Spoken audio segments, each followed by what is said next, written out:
Всем привет, ребят! Сегодня я вам покажу, как я готовлю горячие бутерброды.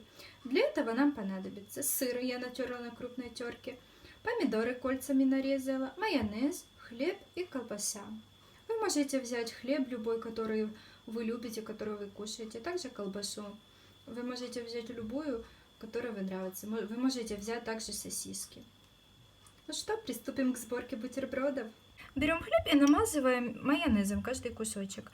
Майонез вы можете заменить кетчупом или каким-то соусом, который вам нравится. Вот так вот. Дальше мы выложим помидоры. Вот так вот. Кто хочет, можете посолить. Кто любит, чтобы было соленое. Наверх помидоров я вылаживаю колбасу. Вот так вот. И сверху я ложу сыр. Сыра я не жалею, поэтому я ложу больше. Я люблю, когда оно, знаете, так вот все такое сырное, все такое вкусное. Вот так вот.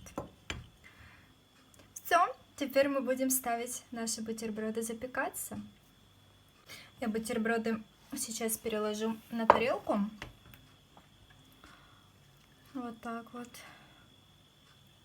И ставим в микроволновку на 2 минуты я ставлю. Вот такие вот красавцы у меня получились. Смотрите. Я готовлю такие бутерброды довольно часто, потому что они готовятся быстро и очень получаются вкусными. Кому понравился рецепт, ставьте лайки, подписывайтесь. Мне будет очень приятно. До встречи!